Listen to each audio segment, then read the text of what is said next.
A gente sempre espera herdar alguma coisa dos pais, não é? Um terreno, um relógio, uma lembrança boa. O que minha mãe me deixou, no entanto, foi outra coisa. Algo que não tem nome e que me acompanha até hoje, mesmo ela tendo morrido há mais de 50 anos. Boa noite, Dom. Eu me chamo Vitor, e essa história não é só sobre fantasma, é sobre o que vem antes. Tudo começou no ano em que perdi meu pai. Antes disso, a vida tinha som e cheiro.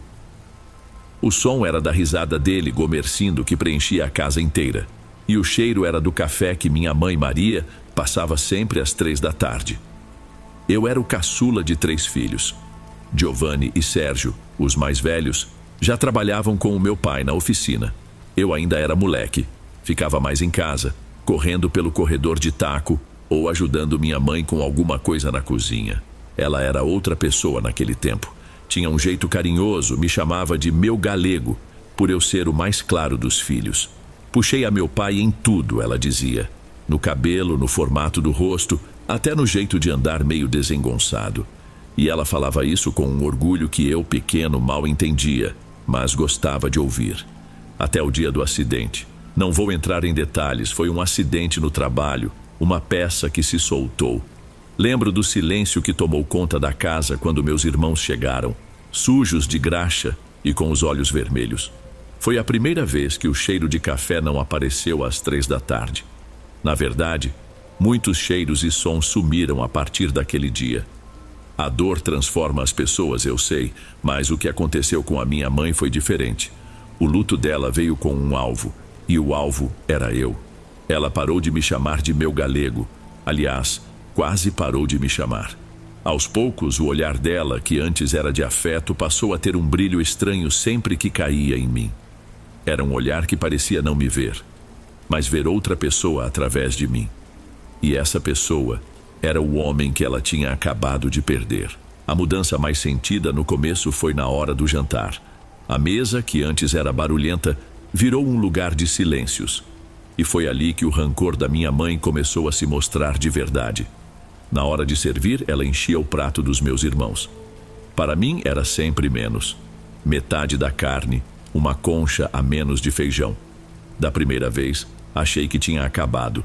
Mas aconteceu de novo, e de novo. Mãe, o Vitor comeu pouco, Sérgio falou certa noite. Ela nem olhou para ele, continuou secando uma panela. Seus irmãos trabalham o dia todo na rua, precisam de mais força. Ela respondia, sem se virar. A voz era neutra, como se estivesse falando do tempo. Giovanni e Sérgio se olhavam por cima da mesa. Eles começaram a deixar comida no prato de propósito, e quando minha mãe ia para a cozinha, empurravam o que sobrava para o meu. A gente fazia tudo sem uma palavra. Era um pacto.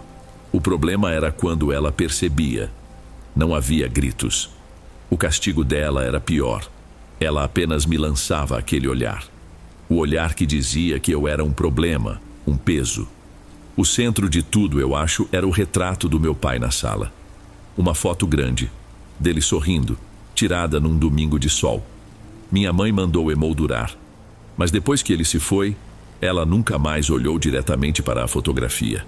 Passava por ela como se fosse uma janela para um lugar doloroso demais, mas também não tirava dali.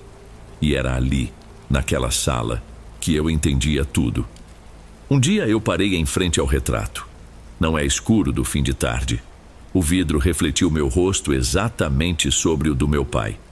O mesmo cabelo, os mesmos olhos. E foi como levar um soco no estômago. O meu crime não era algo que eu fazia, era o que eu era. Um espelho vivo do homem que ela amava e que a tinha deixado.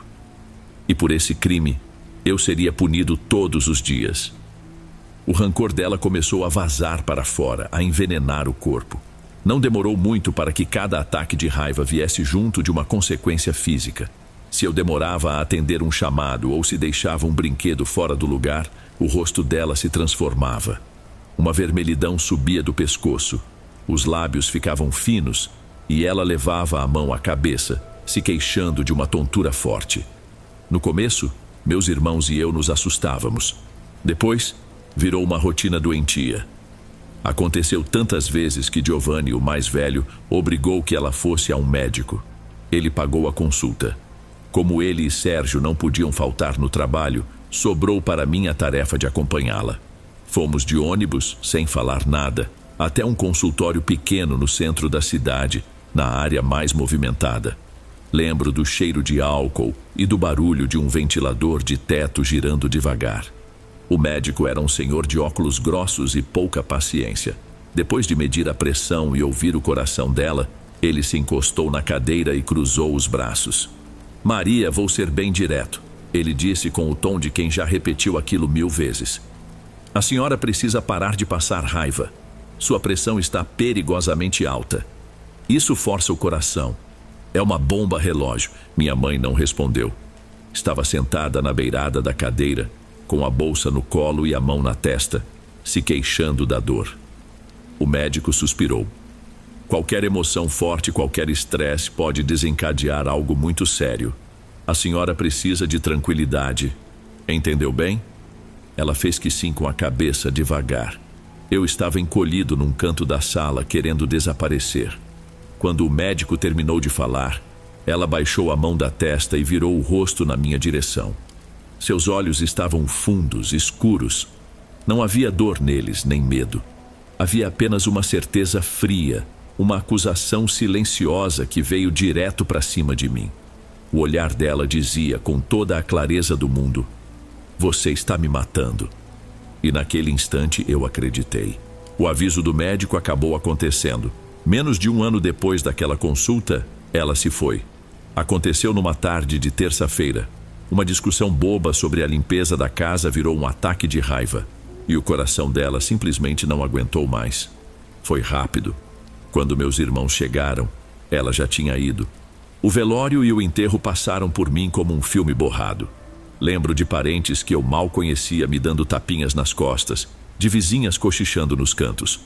Eu só conseguia pensar em uma coisa horrível subindo pela minha garganta e me enchia de uma vergonha profunda. Eu sentia alívio, um alívio profundo, assustador.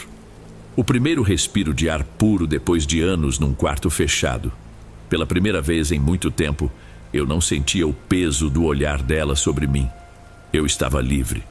Mas essa sensação durou apenas alguns segundos, porque logo em seguida veio a outra onda, a que me afogou de verdade: a culpa. A voz do médico ecoava na minha cabeça. Qualquer emoção forte pode ser o gatilho. A raiva dela tinha um gatilho, e esse gatilho era eu. A conclusão era lógica, inevitável. Eu a tinha matado. Quando o último parente foi embora e a porta se fechou, ficamos nós 3.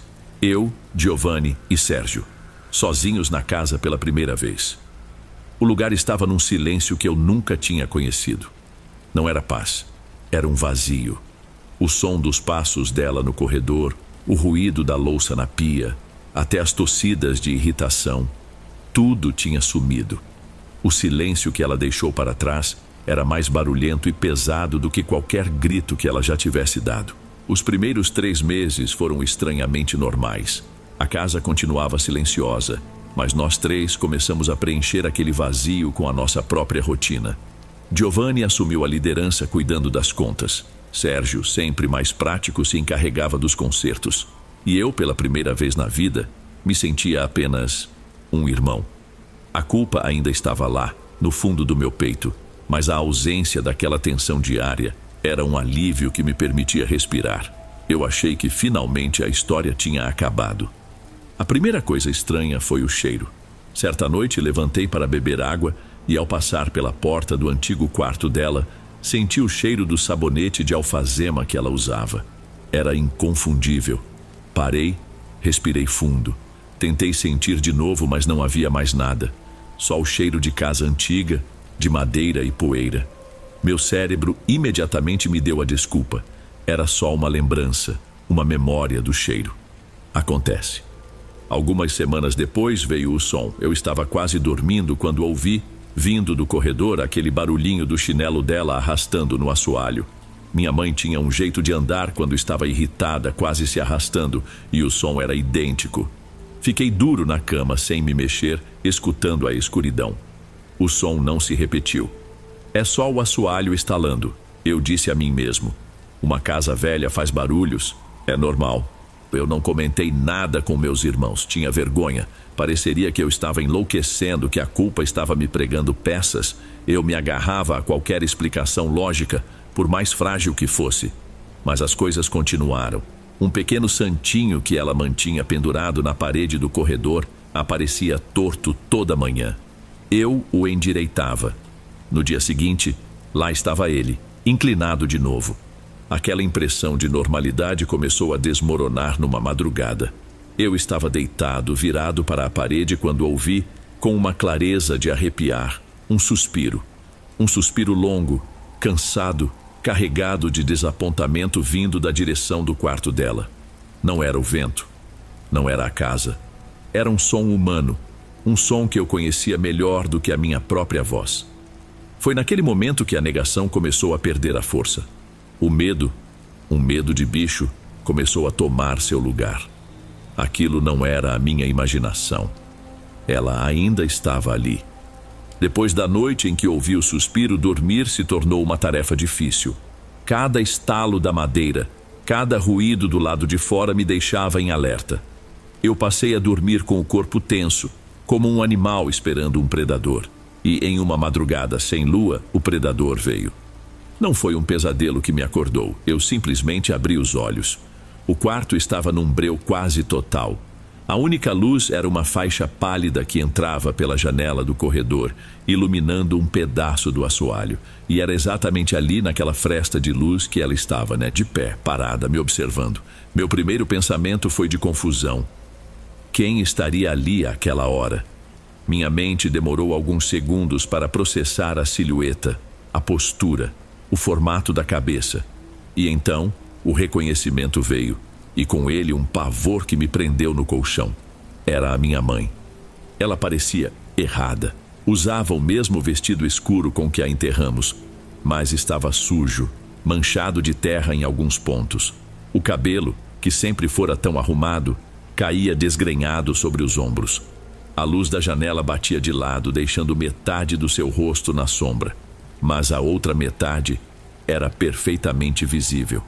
E a expressão era o mesmo olhar do consultório médico, só que 1000 vezes pior. Era um ódio puro, frio, que parecia ter vindo de um lugar muito mais profundo que a simples raiva. Ficamos assim por um tempo que pareceu uma eternidade. Eu, mudo na cama, sem conseguir mexer um músculo. Ela, imóvel no corredor, apenas me encarando. Então ela se moveu, levantou o pé direito com dificuldade e o arrastou para a frente, fazendo um som seco na madeira. Ela estava mancando e vinha na minha direção. Aquele som quebrou o feitiço. O ar, que parecia ter sumido dos meus pulmões, voltou de uma vez. Mas não saiu como um pedido de socorro, não saiu com o nome dos meus irmãos. O que saiu da minha garganta foi um grito de bicho, um som de puro pavor, enquanto a figura da minha mãe dava mais um passo arrastado para dentro da escuridão do meu quarto. O som do meu grito foi engolido pelo clique do interruptor. A luz amarela e forte do corredor inundou o meu quarto, e por um instante a claridade doeu nos meus olhos. Giovanni e Sérgio estavam parados na porta, ofegantes, os rostos amassados de sono e pânico. "Vitor, o que foi?" Giovanni correu na minha direção, me segurando pelos ombros. Eu tremia tanto que meus dentes batiam. "Teve um pesadelo?" Sérgio perguntou com a voz rouca, os olhos varrendo o corredor agora vazio e bem iluminado. Eu só conseguia balançar a cabeça negando. Tentei falar, mas minha garganta estava fechada. Apontei para o lugar onde ela esteve. Não foi um sonho", consegui gaguejar. "Era ela, estava aqui. Era a mamãe." Esperava que eles me chamassem de louco, que tentassem me acalmar dizendo que era coisa da minha cabeça. Mas eles não fizeram nada disso. Em vez disso, meus 2 irmãos se olharam. Foi um olhar rápido, mas que tinha um peso enorme. Eles se entenderam só no olhar e todo o ar de preocupação se transformou em medo. Foi Sérgio quem quebrou o silêncio. Sua voz saiu baixa, quase um sussurro. "Nós ouvimos, Vitor. Ouviram o meu grito?" Perguntei confuso. "Não", Giovanni respondeu e se sentou na beirada da minha cama. "Antes do seu grito, Nós já estávamos acordados. Fomos acordados pela voz dela. Eu fiquei olhando de um para o outro sem entender. Giovanni continuou, a voz grave. Eu ouvi ela te xingando. Um sussurro raivoso. Achei que estava sonhando, mas abri os olhos. O som parecia vir do corredor.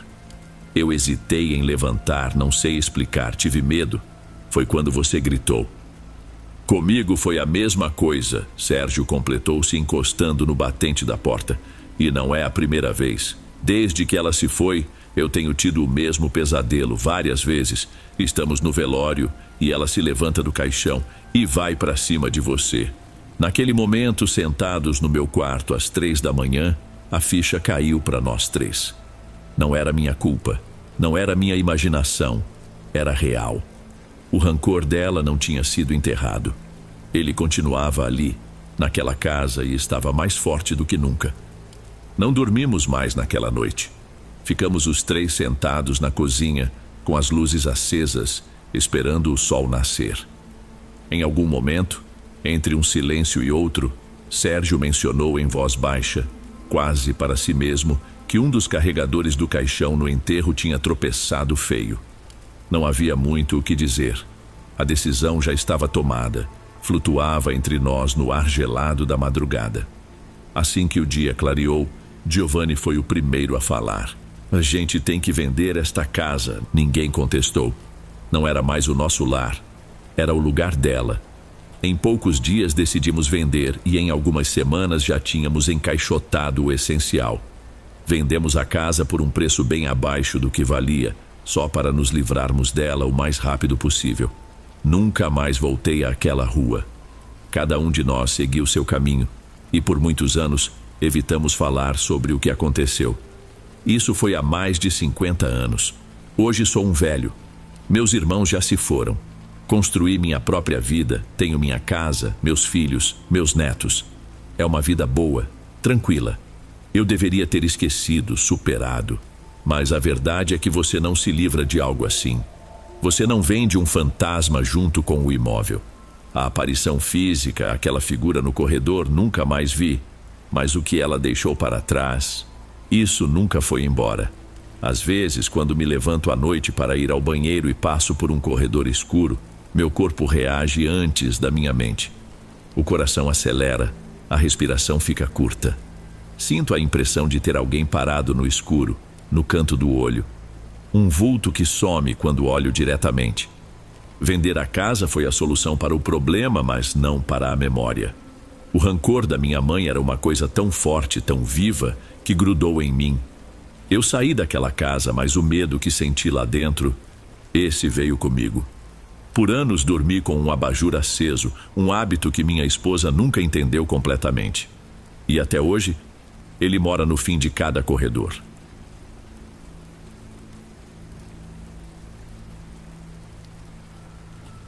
Antes de irmos para o próximo relato, se você é novo por aqui, não se esqueça de se inscrever no canal e ativar o sininho para receber as próximas histórias.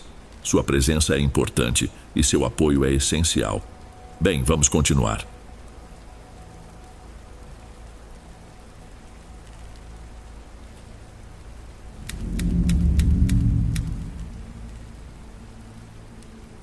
Dizem que a gente nunca conhece de verdade nem a própria família. Eu sempre achei essa frase um pouco dramática demais. Coisa de gente que gosta de um desentendimento. Acontece que uns 3 anos atrás, eu descobri que ela não tem nada de exagero. A verdade é que as pessoas que a gente mais ama podem se transformar em completos estranhos de um dia para o outro, sem aviso, sem um porquê. Meu irmão, o Bruno, sempre foi meu grande parceiro. A gente tinha aquela ligação que dispensa explicações. E a gente continuou se dando bem depois que casamos. Eu e meu marido éramos muito próximos dele e da Gisele, minha cunhada. Nossos filhos, então, nem se fala.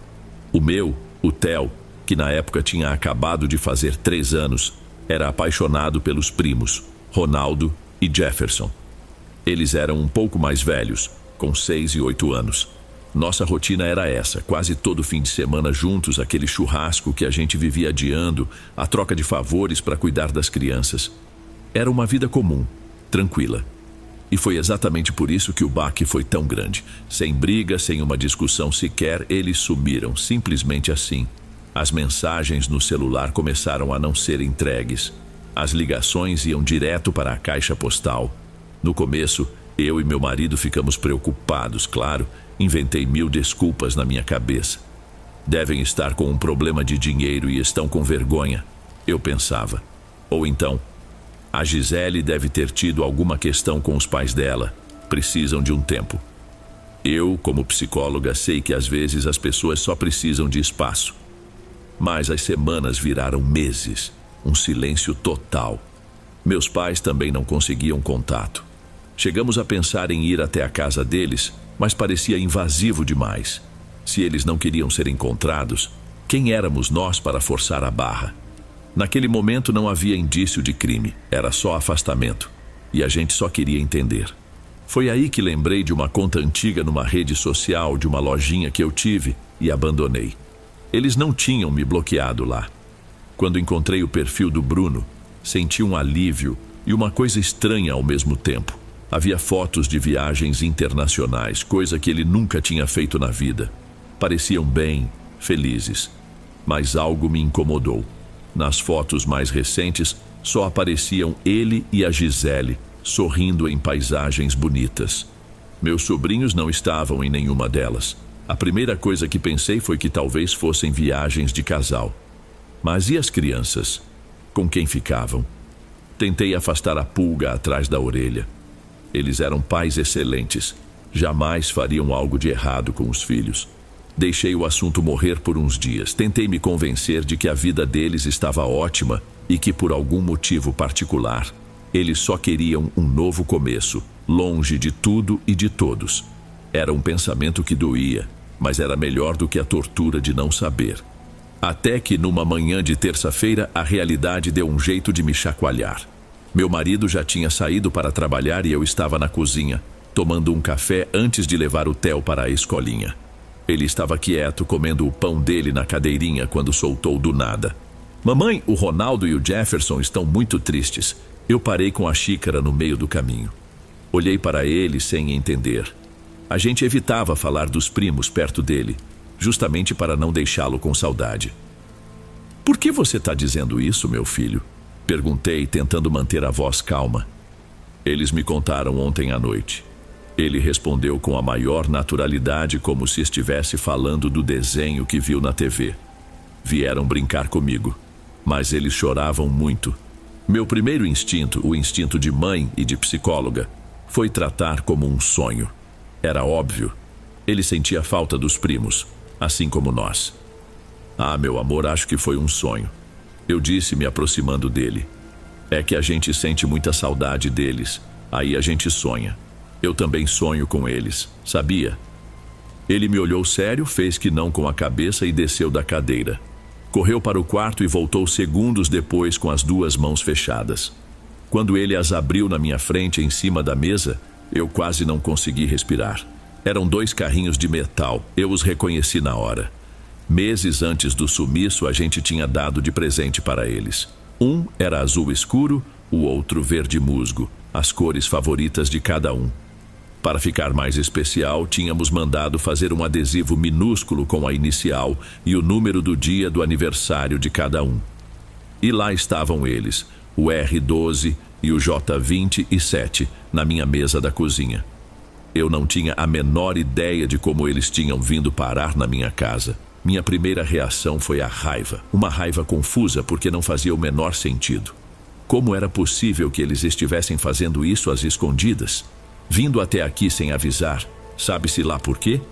Aproveitei que estava perto do horário de almoço do meu marido e liguei para ele. Aconteceu uma coisa muito esquisita. Fui direto ao ponto, tentando manter a voz firme para esconder o aperto no meu estômago. Contei tudo, desde a frase do Theo sobre os primos estarem tristes até o momento em que ele me mostrou os 2 carrinhos. Houve um silêncio na linha por alguns segundos. "Olha, não quis te falar para não te preocupar." Ele começou, a voz baixa. "Mas hoje de manhã, quando fui dar um beijo nele para sair, o Theo me disse a mesma coisa. Falou que os primos vieram visitar ele de noite." "E por que você não me disse nada?"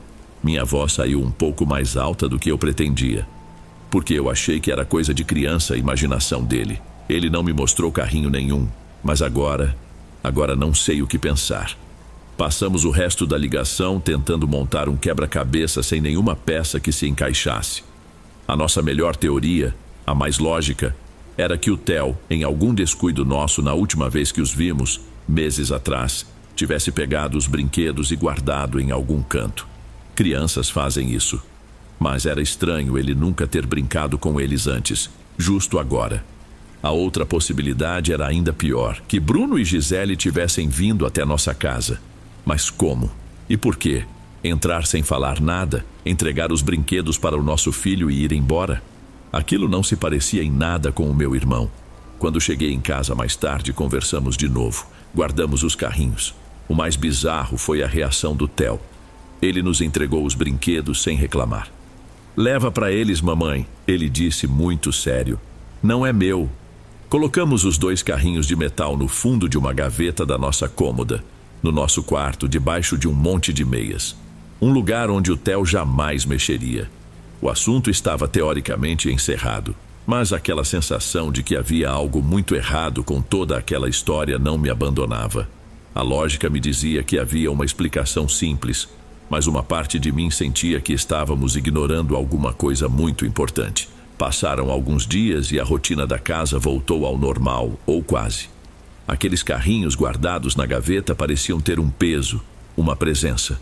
Mesmo sem vê-los, eu sabia que estavam ali. A gente não tocou mais no assunto, como se um acordo silencioso tivesse sido feito para não alimentar aquilo. Até uma noite, uma segunda-feira, se não me engano, eu acordei num pulo. Não foi por causa de um barulho ou um pesadelo que eu me lembre. Foi um daqueles pulos que você dá no meio da noite, já de olho aberto, esperando alguma coisa. Demorei 1 ou 2 segundos para acostumar a vista com o escuro do quarto. E foi quando eu vi meu marido. Ele estava de pé na porta do nosso quarto, olhando para o corredor. A luz do poste entrava fraca pela janela, desenhando a silhueta dele. Ele então se agachou como se fosse pegar alguma coisa no chão. "Amor?" chamei baixinho. Ele se assustou, virando rápido na minha direção. Deu um riso sem graça, nervoso. "Você foi ao banheiro? O que foi?" perguntei. Ele caminhou de volta para a cama, tentando parecer casual. Não foi nada. O Theo que estava brincando e jogou um carrinho para fora do quarto." Eu conheço meu marido. Conheço o tom da voz dele quando está sendo sincero e quando está tentando me poupar de alguma preocupação. E aquela não era a voz dele. Havia algo mais ali. "Que carrinho?" insisti, ajeitando o travesseiro atrás de mim. Ele hesitou, sentou-se na beirada da cama, de costas para mim por um instante. Suspirou e finalmente se virou, abrindo a mão. Lá estava o carrinho verde, do Jefferson, o J27. "Eu não queria te assustar", ele disse, a voz bem baixinha. "Mas não foi o Theo. Amor, eu não sei se eu estava sonhando, se eu vi direito, mas quando eu levantei, eu juro que vi o Jefferson. Ele estava aqui no corredor agachado, brincando com isso aqui." Ele ergueu o carrinho. Eu estava meio dormindo, levantei para ver melhor. Quando cheguei no corredor, ele me olhou. Ele se levantou e, sei lá, parece que entrou no quarto do Theo, mas a porta estava fechada. E o carrinho continuou andando sozinho mais um pouco, quase até a sala. Eu entrei no quarto para ver o Theo e ele estava num sono profundo, todo torto na cama. A porta fechada por dentro. Eu peguei o carrinho do chão e foi quando você me chamou. Será que essa situação toda com o seu irmão não está mexendo com a nossa cabeça? A única coisa que eu não entendo é como esse brinquedo saiu da nossa gaveta. Nós 2 ficamos ali no escuro, olhando para aquele pedaço de metal. Todas as minhas explicações lógicas, todas as teorias psicológicas, tudo pareceu ridículo e inútil naquele momento. Aquela noite mudou tudo. Não dormimos mais direito. O medo deixou de ser uma suspeita e virou um morador da casa. Comecei a me preocupar de verdade com a sanidade do meu marido e com a minha. A gente estava tão afetado assim pelo sumiço do meu irmão, a ponto da gente começar a ver a mesma coisa? Na manhã seguinte, antes de sair, agi por impulso. Peguei o celular e abri de novo aquela minha conta antiga na rede social. Fui direto para as fotos do Bruno. Precisava encontrar algo, qualquer coisa que me desse um pingo de lógica, e foi quando notei um detalhe que tinha me escapado antes. Nas fotos mais recentes, as sem as crianças, o sorriso dele e da Gisele não chegava nos olhos. Eu conheço meu irmão, conheço cada jeito dele. Aquele olhar era vazio, uma casca. Era o olhar de quem está posando para uma foto, não o de quem está vivendo um momento feliz. Eu não podia afirmar nada só por uma foto. Não seria certo. Mas alguma coisa estava profundamente errada ali. Guardei o celular, peguei o Theo e minhas coisas e saí de casa. Coloquei meu filho na cadeirinha, no banco de trás do carro, fechei a porta e, por hábito, dei uma última olhada para o nosso apartamento. E eu os vi. Na janela do quarto do Theo, parados lado a lado, estavam Ronaldo e Jefferson. Completamente sérios, apenas me observando. Não foi um vulto, não foi uma impressão. A imagem foi nítida, em plena luz da manhã. Sem pensar, arranquei o cinto do Theo, o tirei da cadeirinha e corri de volta para o prédio com ele no colo, abrindo a porta de casa no susto. Entrei gritando o nome deles. O apartamento estava silencioso, vazio. A casa parecia gelada, mesmo com o sol que já esquentava a sala. Não havia ninguém. Voltei para o carro tremendo, tentando me convencer de que o estresse estava me pregando uma peça. Fui o caminho todo até a escolinha repetindo para mim mesma que tinha sido coisa da minha cabeça. Naquela tarde, quando voltei do consultório, meu marido já tinha chegado. Assim que entrei, vi pela cara dele que algo havia acontecido. Ele esperou o Theo correr para o quarto e veio falar comigo. "Você não vai acreditar", ele disse, a voz baixa e tensa. "Hoje, quando eu cheguei do trabalho, olhei para nossa janela antes de entrar no prédio." Ele não precisou terminar a frase. Eu senti meu corpo todo se arrepiar.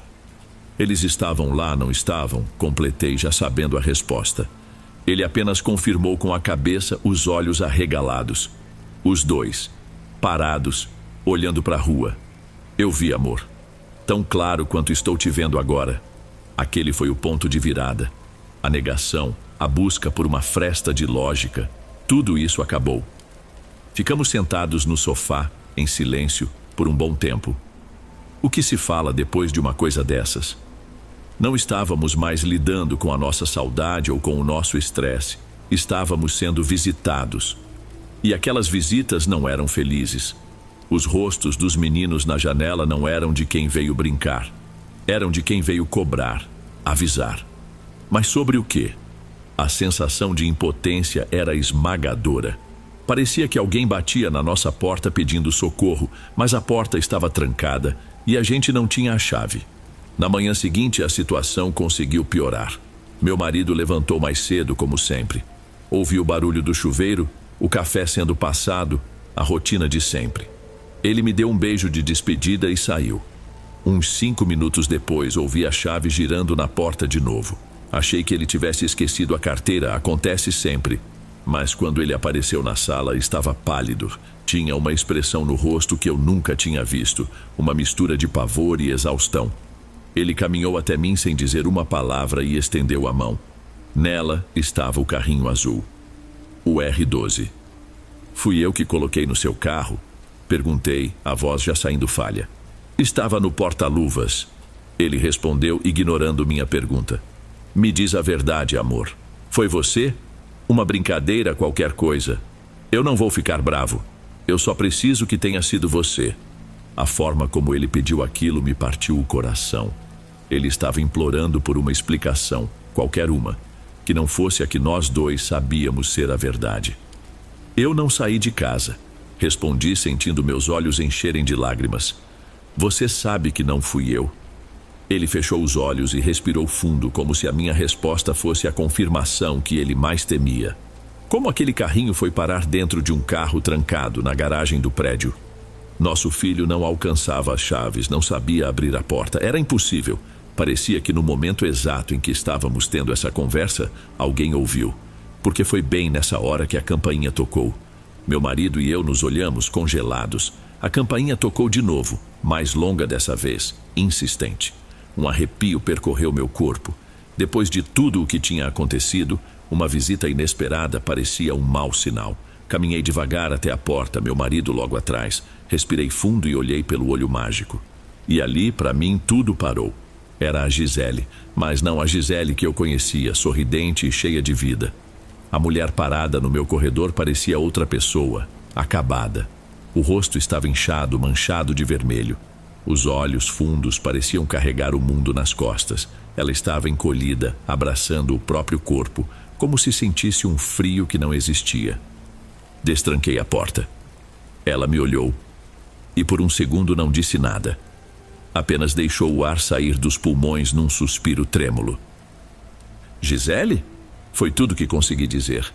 Meu marido agiu mais rápido do que eu. Vendo o estado dela, ele pegou na mão do Theo, que nos olhava sem entender.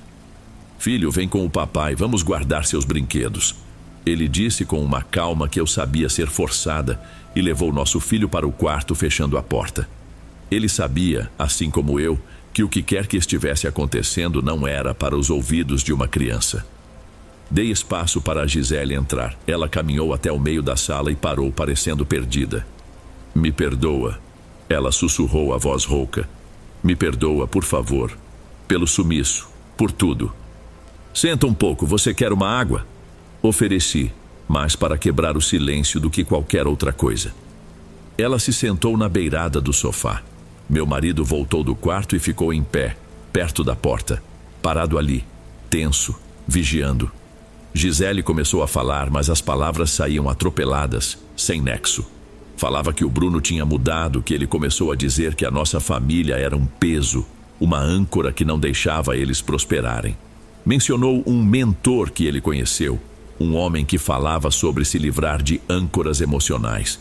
Ele dizia que filhos eram vampiros kármicos que sugavam o potencial dos pais para a grandeza. Eram coisas tão absurdas, tão distantes do irmão que eu conhecia, que eu mal conseguia processar. Mas eu acreditei nela. O desespero em sua voz era real. Dava para ver a dor no rosto dela. Ela não estava mentindo. Meu marido se sentou na poltrona em frente a ela. A sala ficou em silêncio por um instante. Um silêncio pesado, esperando o que ela ia dizer. E foi então que ela ergueu os olhos para nós, o rosto banhado em lágrimas que agora escorriam sem controle. Ela tentou falar, mas engasgou com o próprio choro.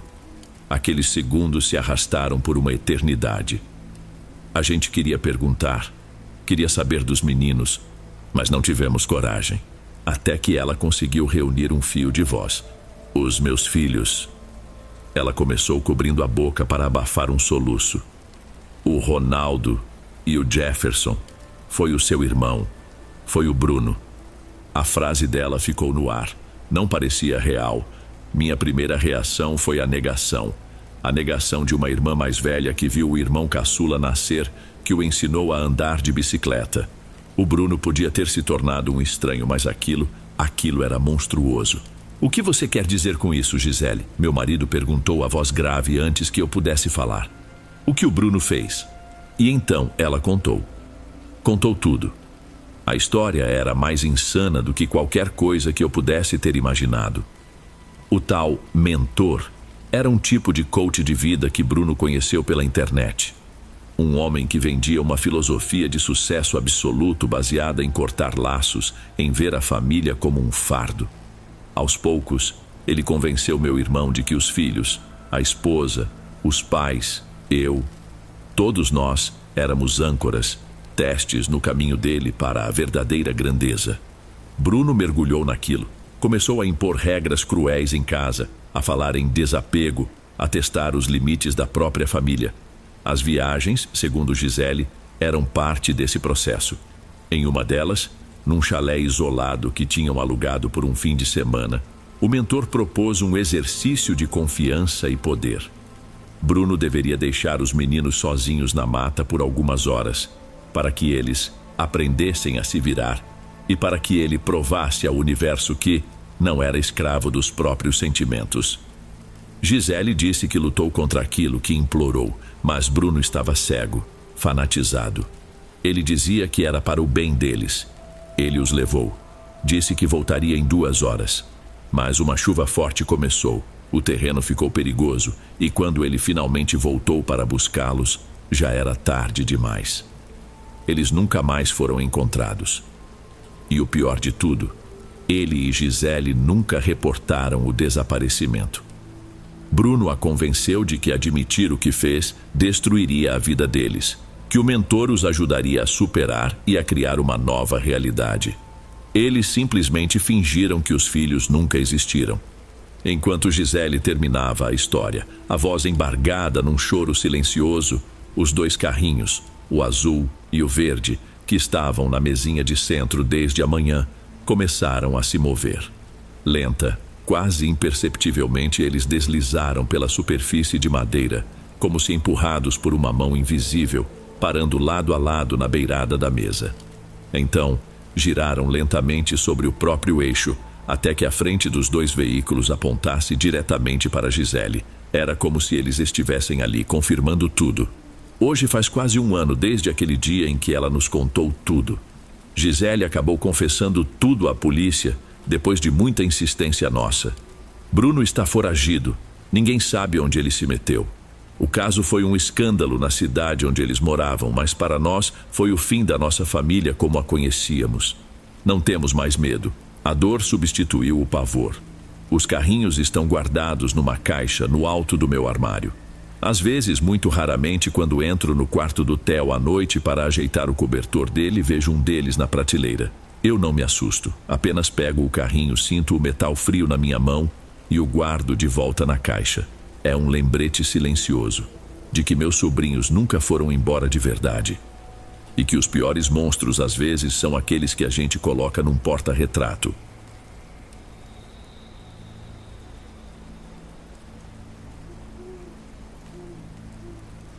Antes de irmos para o último relato, se ainda estiver por aqui, comente o horário que está assistindo. Gosto de saber quem assiste os relatos até o final. Bem, vamos continuar.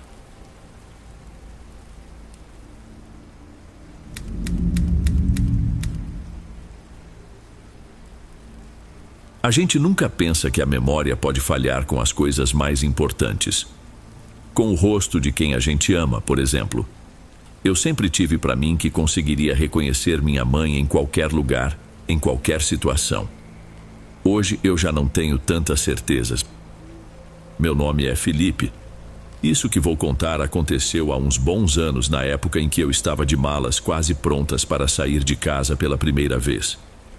Tinha passado no vestibular para uma universidade que ficava a umas 5 horas de distância, e a sensação era uma mistura de animação com um aperto no peito que não passava.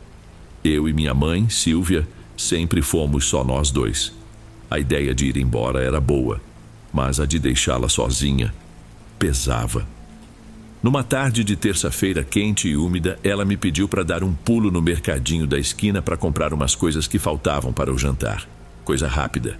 Era a venda da Dona Jaqueline, um lugar pequeno, apertado, com só 2 corredores, onde a gente fazia compra desde que eu me entendo por gente. Eu estava no segundo corredor, aquele mais escuro, procurando a marca certa de massa de tomate na prateleira, quando senti alguém parar do meu lado. Era ela, minha mãe. Só que ela não disse nada, não me cumprimentou. Estava parada ali com uma expressão séria, quase impaciente, olhando para o mesmo lugar que eu. Achei estranho, mas quebrei o silêncio. Ué, a senhora não ia ficar adiantando as coisas em casa? Ela nem virou o rosto para mim, apenas falou com a voz baixa e reta, diferente do tom que costumava usar comigo. Não esquece o tablete de caldo de galinha. Foi só isso. Quando eu virei o corpo para perguntar o que ela estava fazendo ali, se precisava de ajuda com alguma sacola, não havia mais ninguém. O corredor estava vazio. O único som era o zumbido baixo de uma geladeira antiga no fundo da loja. Por um instante pensei que ela tinha ido para o outro corredor, mas o lugar era tão pequeno que seria impossível não ouvir os passos dela. Mesmo assim, um cheiro familiar ficou no ar. Era o perfume dela, aquele que ela usava todos os dias. Fui até o caixa, paguei pelas coisas meio no automático. Dona Jaqueline ainda brincou, perguntando se a cabeça já estava na cidade nova, e eu só dei um sorriso amarelo. O caminho de volta para casa era curto, coisa de 2 quadras, mas pareceu mais longo. Fui repassando a cena na cabeça, tentando encontrar uma lógica. Teria sido outra pessoa, alguém muito parecida? Podia ser. Mas e a voz? E principalmente o cheiro do perfume? Aquilo não saía do meu nariz. Balancei a cabeça, tentando afastar a ideia. Era maluquice. Estresse. Só podia ser. A pressão do vestibular, a ansiedade da mudança. Devia estar vendo coisas. Era a única explicação que fazia algum sentido. Quando abri o portão de casa, ouvi o som da faca batendo na tábua de cortar, vindo da cozinha. Minha mãe estava lá, de costas para a porta, cantarolando baixo uma música antiga de rádio. O cheiro agora era de alho refogando, o cheiro de casa. Aquela cena tão normal e cotidiana, senti um alívio na hora.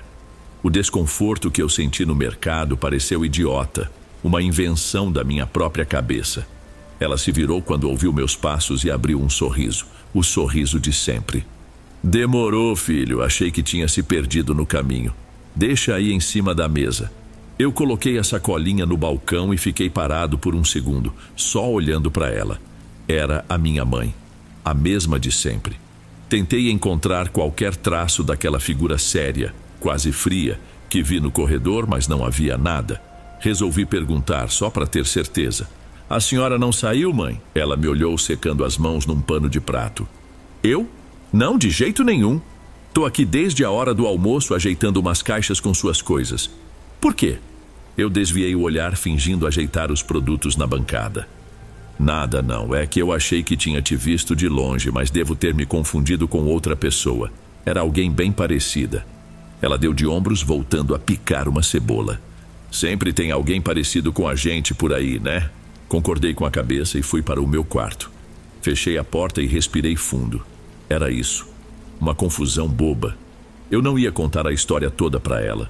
Não ia deixá-la preocupada por causa de uma bobagem da minha cabeça. Decidi ali naquele momento que o assunto morria comigo. Foi só um engano. E por alguns dias, eu realmente acreditei nisso. A vida voltou ao normal. Ou melhor, eu forcei a barra para que ela voltasse. A rotina de empacotar livros, separar roupas e resolver as últimas pendências da matrícula me manteve ocupado. Eu joguei aquela história do mercadinho para um canto da cabeça, daquelas que a gente prefere não abrir. Passou quase uma semana. Fui com minha mãe a um daqueles supermercados grandes, tipo atacadista, para comprar caixas de papelão e plástico bolha. Resolvemos tudo, e ela preferiu me esperar num café que ficava perto da entrada enquanto eu levava o carrinho com as coisas para o carro. O estacionamento ficava num nível abaixo da loja, ligado por uma rampa longa e bem inclinada. Eu estava descendo com a cabeça meio longe, pensando em como organizar tudo no porta-malas. Lá na minha frente, um senhor de mais idade empurrava um carrinho que parecia pesar 1 tonelada, lotado até a boca. Eu não prestei muita atenção até ouvir o som das rodinhas de plástico ganhando velocidade. O barulho foi ficando mais alto, mais rápido. Quando ergui os olhos, o carrinho vinha desgovernado na minha direção, e o dono dele vinha correndo atrás, gritando alguma coisa que não entendi. Não daria tempo de sair do caminho. Eu sei que não daria. Eu simplesmente travei. Mas no exato segundo em que o carrinho ia me acertar em cheio, senti um puxão violento na alça da minha mochila. Foi uma força que me arrancou do lugar, me jogando um passo para trás. Ao mesmo tempo, uma voz soou alta e clara, bem no meu ouvido. A voz da minha mãe, no tom exato que ela usava quando eu era criança e ia atravessar a rua sem olhar. Ô menino, presta atenção. O carrinho passou voando por mim com um barulho de vento e se espatifou contra a parede lá embaixo, espalhando compras para todo lado. Por reflexo do puxão, eu me virei na mesma hora com o coração a mil. Mãe, não tinha ninguém. Absolutamente ninguém. A rampa estava vazia atrás de mim. O senhor do carrinho me alcançou com as mãos na cabeça, ofegante. Moço, pelo amor de Deus, me desculpa, você se machucou? Eu não sei como ele escapou da minha mão. Eu ainda olhava para o espaço vazio atrás de mim, a mão no peito, tentando entender. Ajudei o homem a juntar as coisas, mas minha cabeça estava em outro lugar. Eu senti o puxão. Eu ouvi a voz. Foi real. Tão real quanto o carrinho de metal retorcido ali na nossa frente. E se foi real, então eu não estava mais confuso ou estressado. Tinha alguma coisa muito estranha acontecendo, e dessa vez, essa coisa tinha acabado de salvar a minha pele. Mas por quê? Se era a mesma do mercado, por que me ajudaria? Aquilo não fazia o menor sentido. No caminho de volta, minha mãe tagarelava sobre os preparativos para minha viagem, mas eu mal conseguia prestar atenção. Minha mente só conseguia reproduzir a imagem do carrinho passando, zunindo por mim, e o eco daquela voz no meu ouvido. Como eu ia explicar aquilo para ela? Mãe, eu acho que uma cópia sua anda por aí me salvando de acidentes. Soava como o roteiro de um filme ruim. Optei pelo silêncio. Deixei-a na casa de uma tia nossa, onde ela ia passar o resto da tarde. Eu sabia que ela só voltaria no começo da noite. Então, eu teria a casa só para mim por umas boas horas. Geralmente eu gostava disso. Mas não naquele dia. Ao entrar em casa, a primeira coisa que notei foi o silêncio. Um silêncio que parecia diferente, mais pesado. Todas as casas têm seus ruídos, os estalos da madeira, o motor da geladeira. Mas naquele momento, parecia que até esses sons estavam se escondendo. Tentei ignorar. Levei as caixas para o meu quarto, liguei o computador, coloquei uma música para tocar, qualquer coisa que preenchesse o vazio. Mas a sensação de que havia mais alguém ali não passava. Era quase como sentir um peso extra no ar. Foi então que eu ouvi um barulho vindo do corredor. O som inconfundível do piso de cerâmica estalando sob o peso de alguém. Gelei. A música continuava tocando no meu quarto, mas todo o meu foco estava naquele som. Esperei prendendo a respiração e veio de novo mais perto do quarto da minha mãe. Pareciam passos, lentos, calmos, como os dela, quando andava descalça pela casa. Meu primeiro pensamento foi que ela tinha voltado mais cedo, mas eu não ouvi o portão, nem a porta da sala. Peguei o celular, olhei a tela rápido. Nenhuma chamada, nenhuma mensagem. Meu coração começou a acelerar. As lembranças dos últimos dias vieram todas de uma vez. O rosto sem expressão no mercado, o puxão na minha mochila. Aquilo não estava só lá fora. O que quer que fosse, agora estava dentro de casa. Levantei da cadeira sem fazer barulho. A música, que antes era um conforto, agora parecia um jeito de mascarar os ruídos, de me deixar vulnerável. Desliguei o som. O silêncio voltou, denso. Saí do meu quarto na ponta dos pés. O corredor estava na penumbra, só com a luz fraca que vinha da janela da sala. A porta do quarto dela, no fim do corredor, estava entreaberta. Uma fresta escura. Os passos tinham parado. Tudo estava quieto de novo. E por algum motivo isso era ainda pior. Fiquei parado ali no corredor por um tempo que pareceu uma eternidade. Cada segundo de silêncio esticava meus nervos. Minha cabeça era uma bagunça, tentando e falhando em encontrar uma explicação lógica. Uma parte de mim queria dar as costas, sair correndo de casa e só voltar quando minha mãe de verdade chegasse. Outra parte, a mais idiota talvez, precisava saber o que estava acontecendo. Respirei fundo, o ar parecia não encher meus pulmões. Juntei o pouco de coragem que me restava e chamei, a voz saindo pouco mais que um sussurro. Mãe, a senhora está aí? Por que não me avisou que voltou? 1, 2, 3 segundos de silêncio absoluto. Longos o bastante para eu começar a pensar que tinha imaginado os passos, que estava ficando louco. E então, uma resposta veio de dentro do quarto. A voz dela. Pode entrar, filho. Meu corpo inteiro se arrepiou de um jeito diferente. Não era a voz dela. Quer dizer, a casca da voz era. O timbre, a melodia, a pronúncia. Era uma imitação perfeita. E era exatamente isso que tornava tudo tão horrível. Era perfeita demais. Faltava o jeito dela falar, sabe? A respiração, as pequenas falhas. Era uma voz lisa, sem textura, como uma gravação de estúdio. Era o som exato da minha mãe, mas sem a vida dela por trás. Aquilo acabou comigo na hora. Todo o resquício de dúvida se desfez. A figura do mercado, o puxão no estacionamento, não era um anjo da guarda, não era uma alucinação, era uma coisa que estava me observando, me seguindo, e agora ela estava no quarto da minha mãe, usando a voz dela como isca. O convite não era um chamado, era uma armadilha. Eu não conseguia me mover, meus pés estavam pregados no piso frio. Eu só conseguia encarar aquela fresta escura da porta, imaginando o que estava do outro lado, esperando.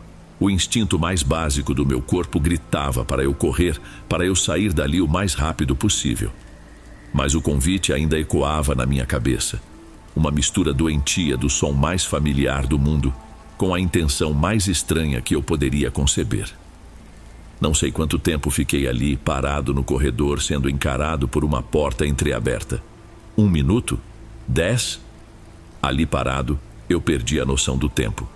A voz continuava a ecoar na minha cabeça. Pode entrar, filho. Aquele som liso, sem vida. Contra toda a lógica, contra cada instinto de sobrevivência que gritava dentro de mim, meu corpo começou a se mover. Não foi uma decisão, foi quase uma compulsão. Eu precisava ver. Precisava ter a prova, a imagem concreta daquele horror para que minha mente não me convencesse depois que tudo foi um delírio. Dei um passo, depois outro. O piso parecia grudar nos meus pés.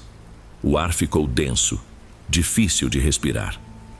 Estendi a mão trêmula em direção à porta. Meu plano, se é que eu tinha um, era só empurrá-la um pouco mais, o suficiente para espiar pela fresta.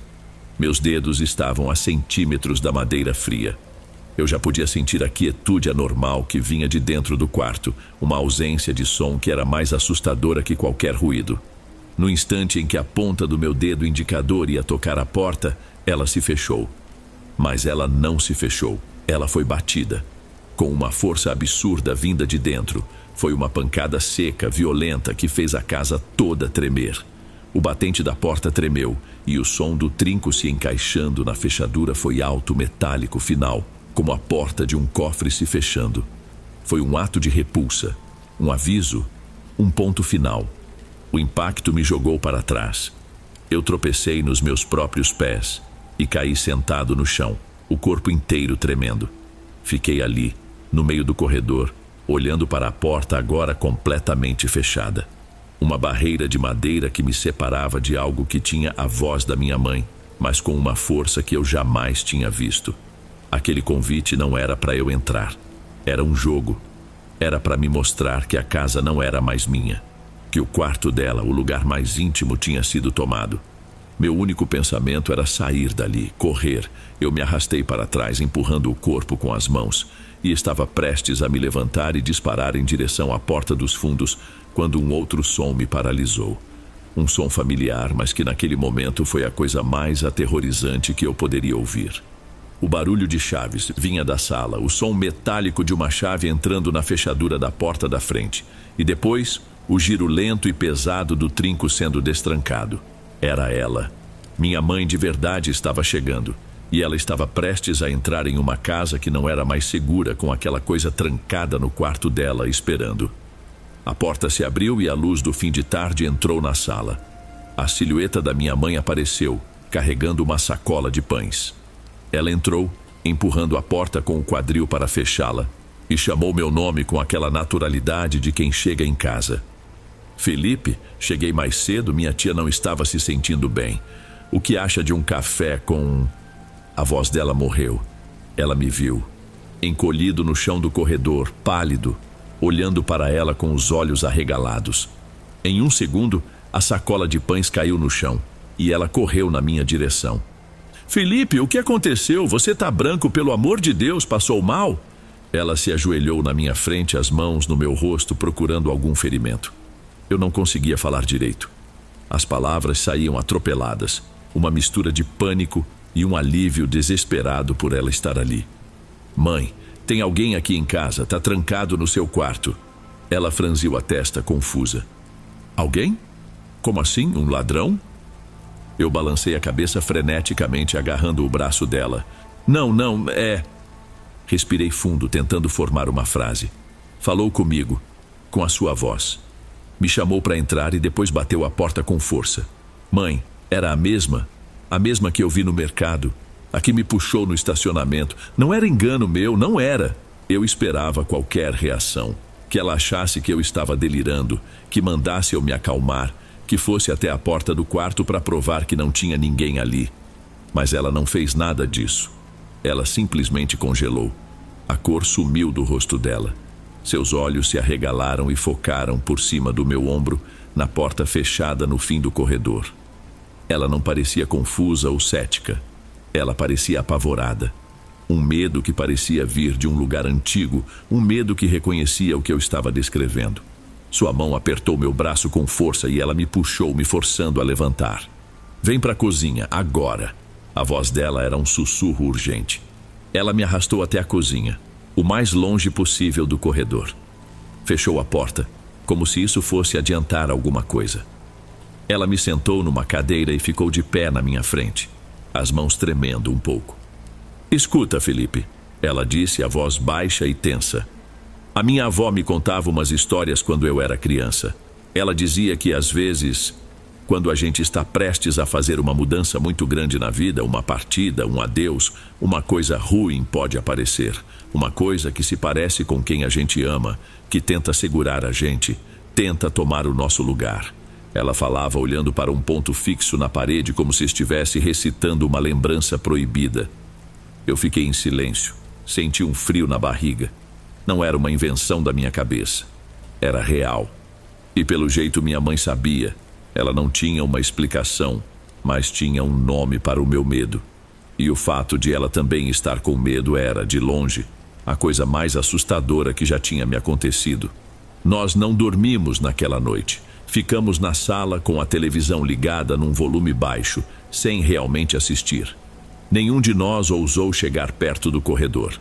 A porta do quarto da minha mãe permaneceu fechada, uma presença silenciosa e pesada no resto da casa. Na manhã seguinte, antes mesmo de o sol nascer, minha mãe fez o que a avó dela a ensinou a fazer. Acendeu velas, rezou baixo num canto da sala, borrifou água benta que guardava há anos nos cantos de cada cômodo, menos um. Ela não chegou nem perto da porta do quarto dela. Nunca mais tocamos no assunto. Nos dias que se seguiram, a casa pareceu voltar ao normal. Ou nós nos forçamos a acreditar nisso.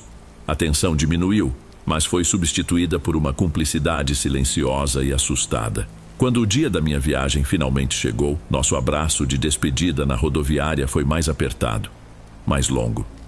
Era mais do que a tristeza da partida. Era o medo do que ficava para trás. Os primeiros meses na faculdade foram uma lufada de ar fresco.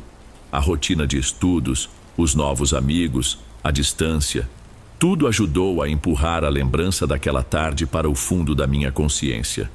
Eu precisava acreditar que, com a minha mudança grande concluída, o que quer que fosse aquilo tinha perdido o propósito e ido embora. Eu falava com minha mãe todos os dias. A voz dela, pelo telefone, era a coisa mais reconfortante do mundo. Era a prova de que tudo estava bem, até domingo passado. Estávamos numa chamada de vídeo, nossa conversa de sempre. Ela me contava sobre uma vizinha nova, gesticulando, rindo. Tudo normal. Eu estava relaxado, sorrindo de volta para a tela do notebook. Foi quando ela parou de falar por um instante e me olhou. Ela abriu um sorriso carinhoso, e disse: "Estou com tanta saudade, meu filho." Mas o sorriso não chegou aos olhos dela. A boca se curvou para cima, mas o olhar permaneceu parado, quieto. Havia uma calma ali, uma placidez que me lembrou a superfície de um lago fundo. A mesma calma daquela voz que me convidou para entrar no quarto. Durou 1 segundo, menos que isso. Logo depois ela piscou e o brilho familiar voltou aos seus olhos enquanto ela continuava a história. Mas para mim, já era tarde demais. Aquele segundo foi o suficiente. Naquela hora, meu estômago revirou. Eu continuei a conversa, sorri, acenei, disse que também a amava. Mas, por dentro, eu estava de volta àquele corredor escuro. Desliguei a chamada e fiquei olhando para a tela preta. E pela primeira vez, a pergunta que eu nunca tive coragem de fazer tomou forma na minha cabeça. Será que aquela coisa foi embora mesmo? Ou será que, em algum momento na calada da noite, a porta daquele quarto finalmente se abriu e ela simplesmente conseguiu ficar melhor em fingir? Eu não tenho a resposta. E o medo de verdade, descobri, é viver para sempre com essa dúvida.